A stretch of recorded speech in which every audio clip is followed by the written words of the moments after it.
জুলাই পুনর্জাগরণে সমাজ গঠনে লাখো কণ্ঠে শপথ পাঠ, আলোচনা সভা ও সাংস্কৃতিক অনুষ্ঠানের জেলা প্রশাসন কর্তৃক আয়োজিত আজকের এই অনুষ্ঠানের সম্মানিত সভাপতি সুযোগ্য জেলা প্রশাসক নারায়ণগঞ্জ জনাব মোহাম্মদ জাহিদুল ইসলাম মিয়া, আমাদের এই অনুষ্ঠানে উপস্থিত নারায়ণগঞ্জ মহানগর বিএনপির বিপ্লবী সদস্য সচিব অ্যাডভোকেট আবু আলী ইউসুফ খান টিপু, উপস্থিত আমাদের মুরব্বী নারায়ণগঞ্জ জামাত ইসলামী কেন্দ্রীয় সুরার সদস্য জনাব মাওলানা মঈনুদ্দিন আহমেদ, আমাদের জেলা গণসংহতি আন্দোলনের তরিকুল সুজন এবং আমাদের বৈষম্য বিরোধী ছাত্র আন্দোলনের নেতৃবৃন্দ, উপস্থিত অন্যান্য রাজনৈতিক দলের নেতৃবৃন্দ, উপস্থিত জেলা প্রশাসনের নেতৃবৃন্দ, আর বিশেষ করে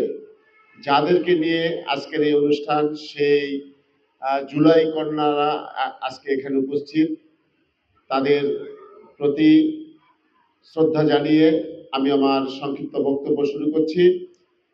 আমরা জানি যে 24শে জুলাই বিপ্লব বাংলাদেশের ইতিহাসে একটি অত্যন্ত গুরুত্বপূর্ণ ঘটনা।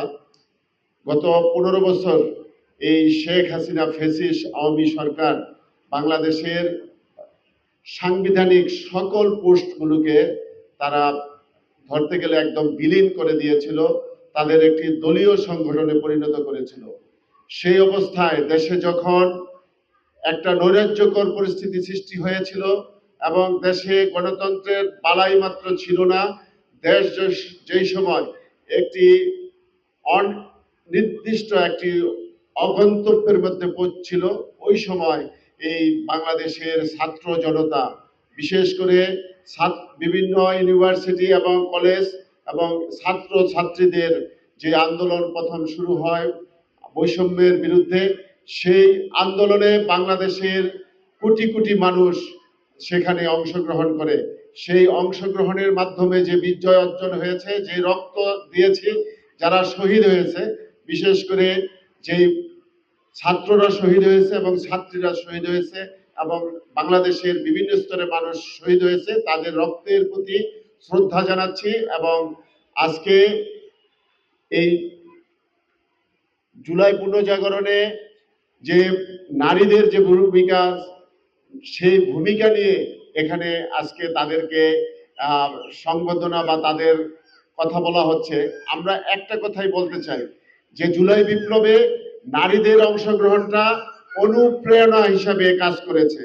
নারীরা সমানভাবে পুরুষদের সাথে, ছাত্রদের সাথে ছাত্রীরা অংশগ্রহণ করেছে এবং তারাও বুকে গুলি তারা পেতে নিয়েছে।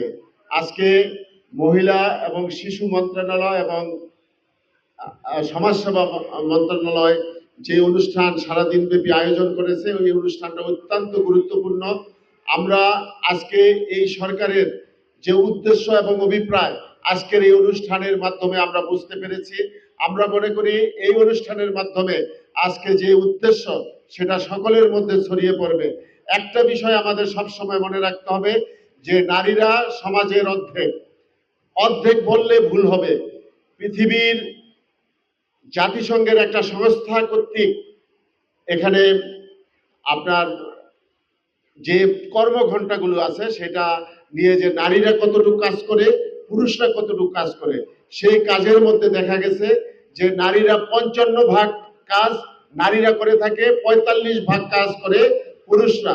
আমি একটা বিষয় দেখেছি যে আমি একজন আইনজীবী, আমার স্ত্রীও আইনজীবী,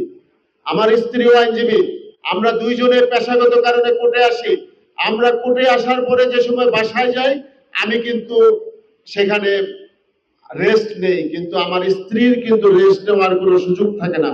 সে আমার খাবারের ব্যবস্থা, সন্তানদের কিভাবে কি করবে, সংসারের সব বিষয়গুলা তাকে ট্যাকেল দিতে হয়, তাকে করতে হয়। তো ঠিক এরকম ভাবে প্রতিটা সংসারে প্রতিটা নারী যেভাবে আগলিয়ে রেখেছে, সেই সংসার আগলিয়ে রাখলেই শুধু চলবে না। আজকে সময় এসেছে নারীদের দেশের প্রতিটি স্তরে সমানভাবে এগিয়ে যেতে হবে এবং এগিয়ে যে শিক্ষার ক্ষেত্রে যেরকম এগিয়েছে, ঠিক এরকম একইভাবে কার্যক্ষেত্রে, কর্মক্ষেত্রে, প্রতিটি চাকরির ক্ষেত্রে, ব্যবসা বাণিজ্যের ক্ষেত্রে নারীদেরকে এগিয়ে আসতে হবে।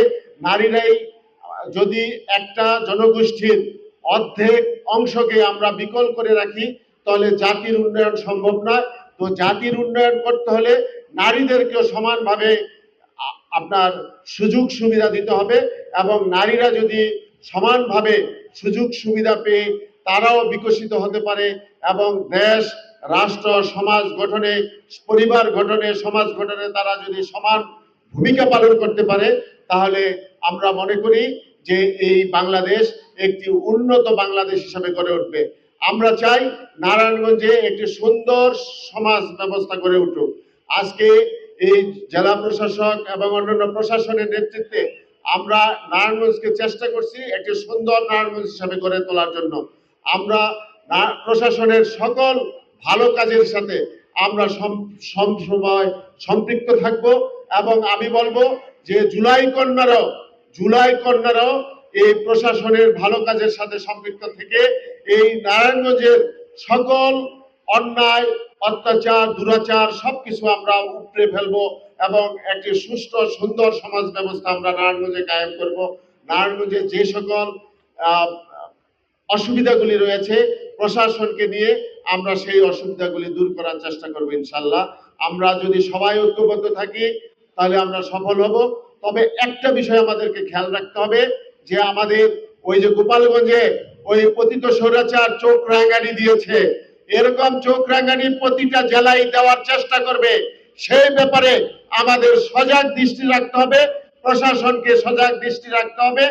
আজকে যারা এই জুলাই বিপ্লবে যারা নিহত হয়েছে, প্রশাসনের প্রতি আমার আবেদন থাকবে যে মামলাগুলি হয়েছে আপনারা মাসিক অগ্রাধিকার ভিত্তিতে সেই মামলা প্রতি মাসে অন্তত একটা দুইটা মামলার আপনারা চার্জশিট প্রদান করেন, এবং নারায়ণগঞ্জেও তাদের বিচার শুরু হোক, এবং বিচার না হওয়া পর্যন্ত এই বাংলাদেশের মানুষ কিন্তু স্বস্তি পাবে না আমাদের। সুতরাং প্রশাসনের প্রতি আমাদের আবেদন থাকবে দ্রুত অভিযোগপত্র দায়ের করে তাদের বিচার নিশ্চিত করা না গেলে এই সমাজ থেকে অন্যায় এবং যারা খারাপ লোক তারা দূর হবে না। আজকে এই সুন্দর একটি অনুষ্ঠান আয়োজনের জন্য নারী, মহিলা এবং শিশু মন্ত্রণালয় এবং সমাজসেবা মন্ত্রণালয়কে ধন্যবাদ জানাচ্ছি। বিশেষ করে নারায়ণগঞ্জের জেলা প্রশাসনকে ধন্যবাদ জানিয়ে আমি আমার বক্তব্য শেষ করছি। আজকে জুলাই নারী যোদ্ধাদেরকে ধন্যবাদ জানিয়ে আমি আমার বক্তব্য এখানে শেষ করছি। আল্লাহ হাফেজ, সবাইকে ধন্যবাদ। আসসালামু আলাইকুম।